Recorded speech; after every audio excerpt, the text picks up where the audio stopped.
Oh, hi. Didn't see you there. We didn't see you there. But I'm Ben. And I'm John. And this is Sounds Like on Andertons TV.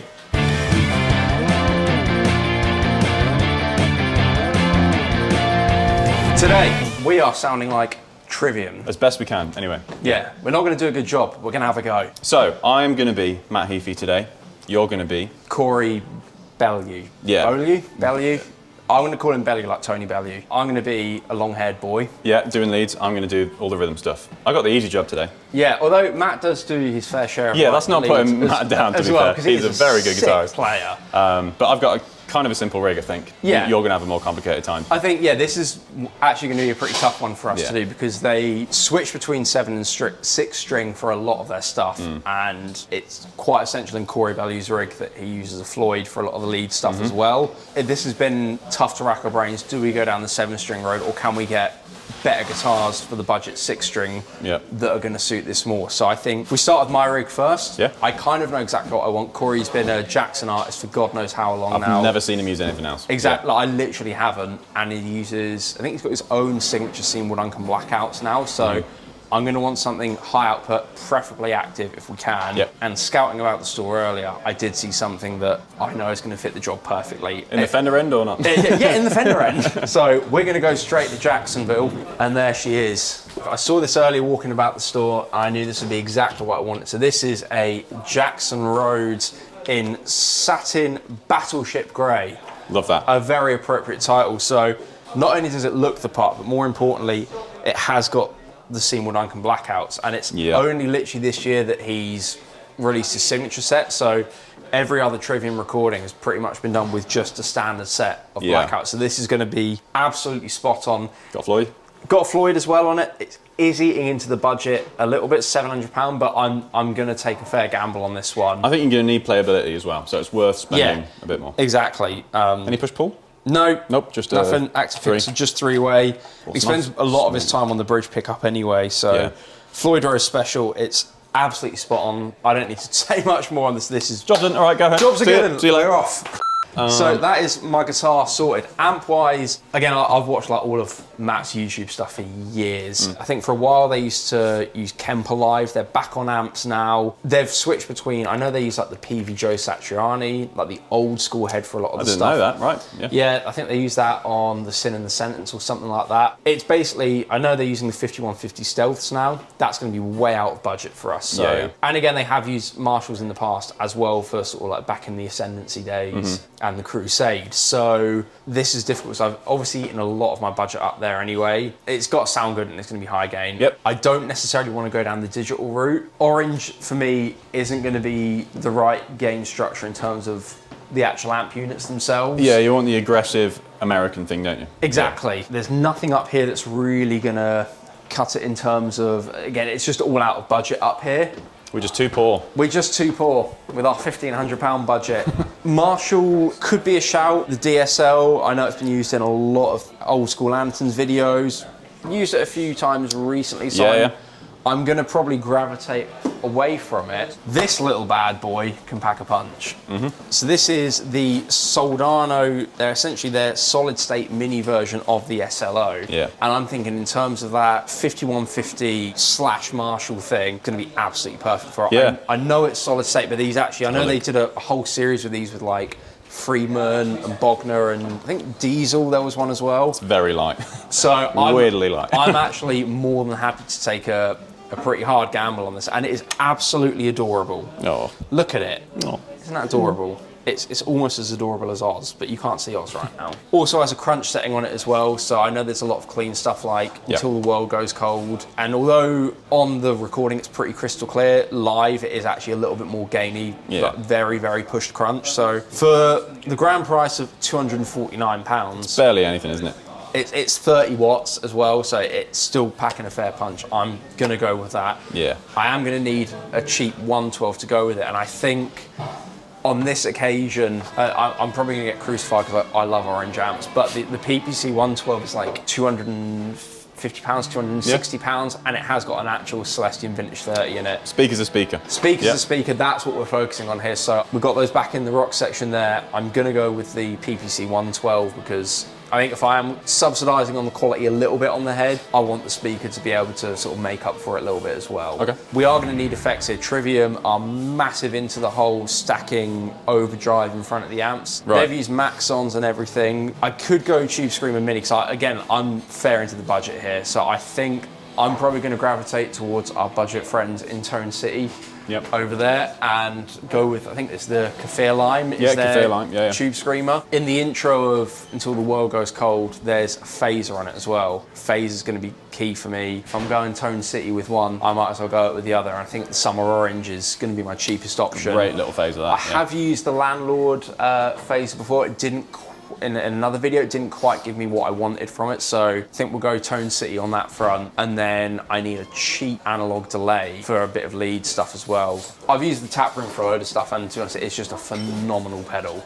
So I'm going to go with the Taproom for my delay. I've got the Summer Orange up here as my phaser, and then the Kaffir Lime is going to be my TS style overdrive to whack in the front end, just to tighten things up a little bit. That does give me budget, because the problem is if I'm using all this gain, particularly if you've then got like a trem system, you get so much noise. Yeah, you do. So I'm not going to be able to afford my favourite noise suppressor. It's a really sad thing saying you've got a favourite noise suppressor. It's the most boring thing in the world. Nerd. I'm getting a divorce. Hell yeah.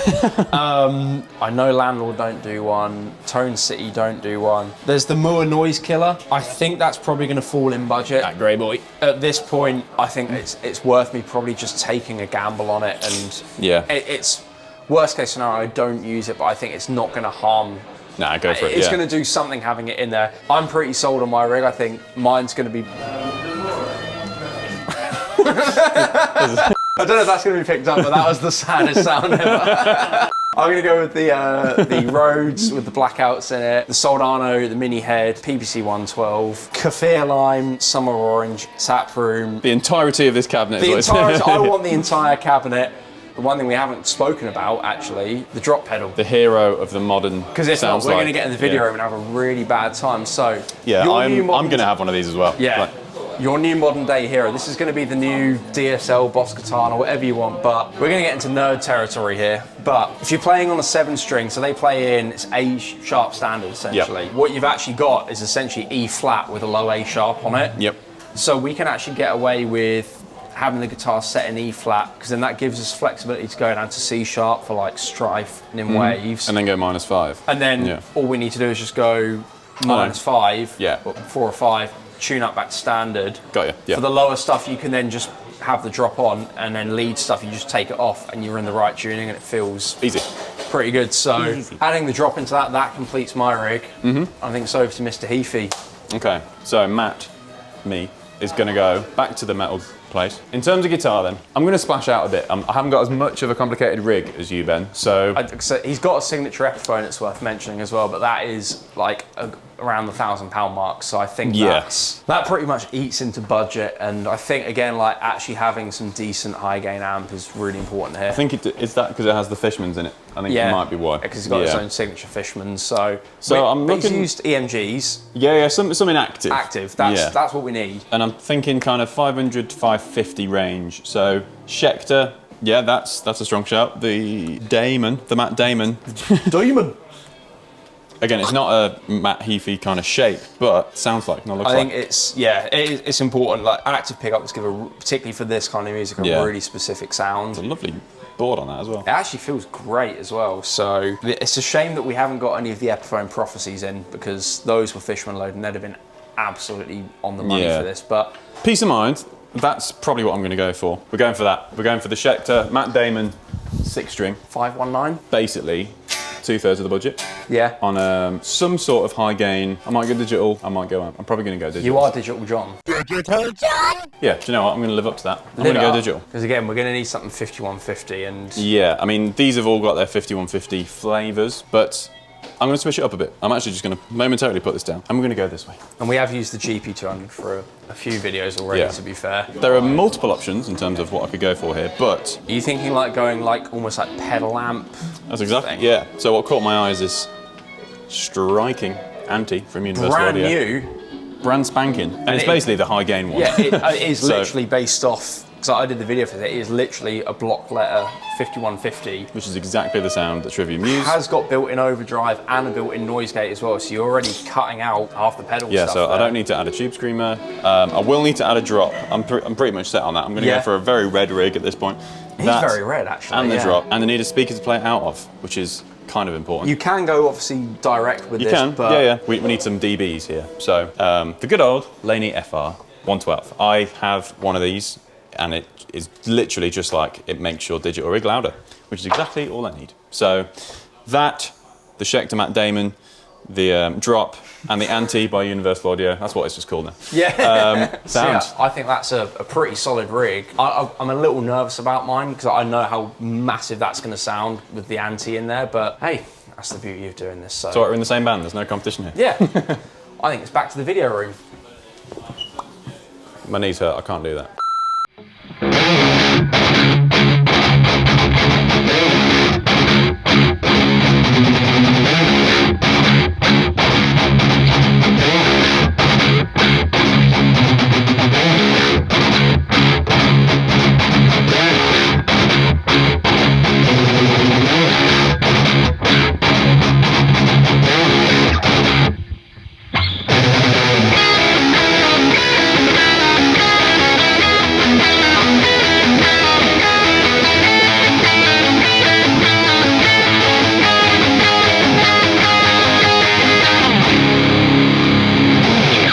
We are back in the studio. So we've got the rigs here.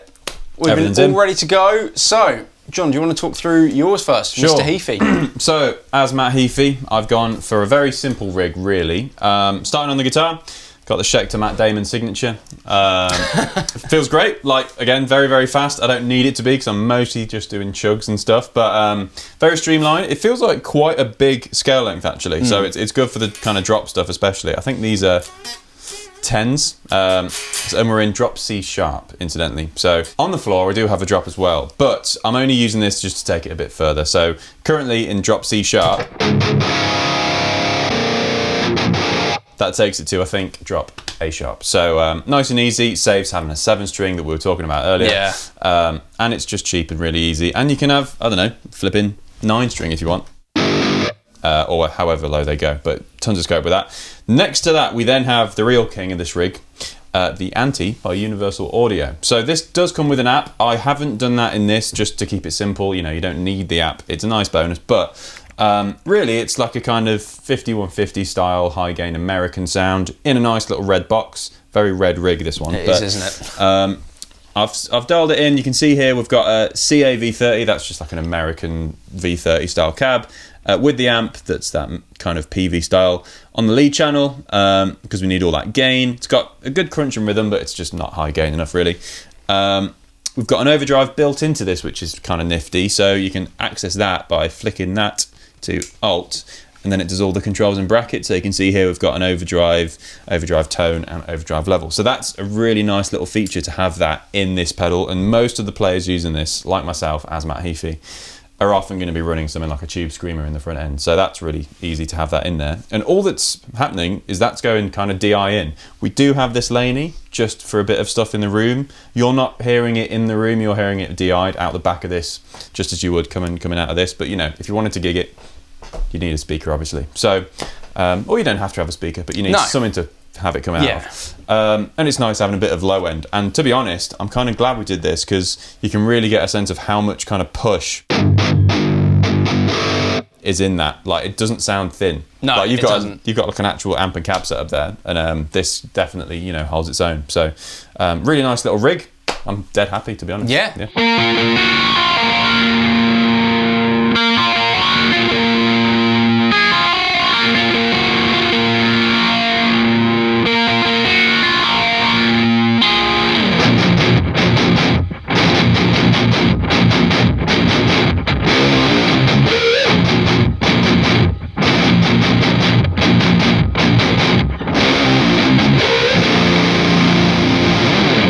Mine's been an experiment, to say the least. You've got a lot more going on. Yeah, definitely. So obviously I'm rocking the Jackson Rhodes in Battleship Grey. It's got the Seymour Duncan blackouts in it as well, as Corey Belly would use. Into the drop pedal again, it's worth pointing out because obviously I've got a Floyd on my guitar, so I'm actually in E flat, just straight up. And then what I'm using, if I just turn on my nifty little amp, I'm then using the drop pedal to take it down to C sharp standard, because you can play most of those songs in C sharp standard rather than drop C sharp. So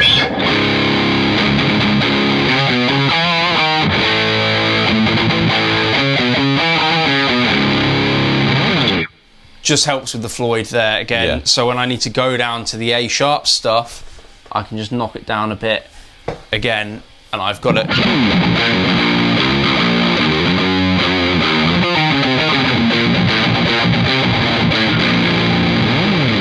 Nice. Yeah. And it sounds pretty good. To be honest with you, it's the one thing that we've found, as you can probably hear now, it's a particularly noisy rig, to be honest with you. And you'll probably see on the floor, we've not used the noise gate that we were using. I didn't have the budget for the trusted NS2, to be honest with you. And the problem is, if you then stack the, it just gets a little bit too much, and it's not tight enough. It's just not tight enough with it. So, to be honest with you, we're not really using the overdrive at all. The gain, the amp's got enough gain in it as it is, but I'd like it a little bit tighter, I think. And then you'd have heard in the Until the World Goes Cold intro, the phaser in there as well.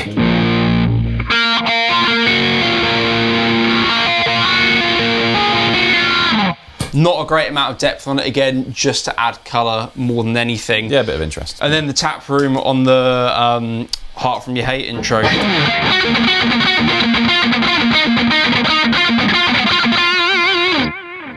And again, that's running in the effects loop of the little Soldano, because it has got one built into it. And again, like I say, it has got a crunch channel on it. We're not using it for this, just rolling off on the volume. But I think, you know, in future, I mean, the anti-pedal sounds absolutely killer. So good.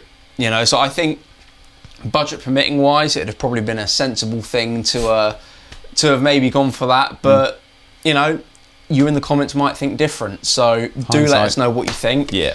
I think we should go through how much these rigs came to then. Yes. Let's break it all down. Get the iPhone calculators up.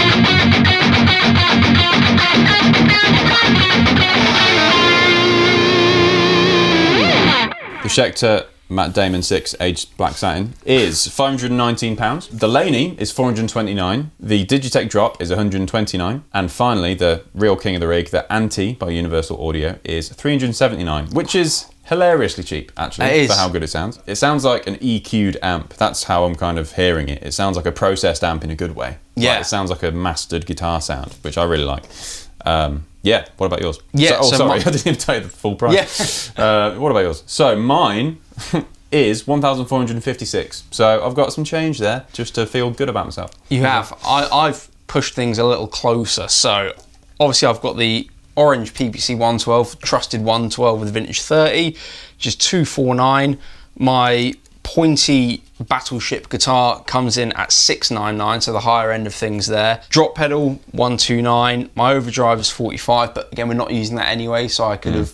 It's another thing that could have bought myself a little bit of money there. Phaser £39. Noise suppressor or noise killer, which isn't in the rig, was £55, but again, could have bought myself like £100 back there into the rig. And then the tap room, the trusted analog delay, was $29.99, and my Soldano was £249. So all told, my rig came to £1,494.99. But like I say, with the bits that were taken out, that'd have brought myself £100 back in. And to be honest with you, I think going dual anti would have been it would have been good. Would have been good. Yeah. But we live and learn. Hindsight's 2020. Exactly. So yeah. So Like I say, any bits that you want to check out, we'll have links below in the description so you can see them, take you to the Andertons website, or just go there directly at www.andertons.co.uk. And also, don't forget to like and subscribe and comment and do whatever you want in the comments, because you can win a clon. A real legit clon made out of metal and real stuff. And it's not fake, it's not cardboard, it's real. It's a real clon. 2 of them. It's made out of clon. It's made out of clon. And yeah, you could be the proud owner of one of the clons. So do that and see you in the next video. I've been John. I've been Ben. See you later.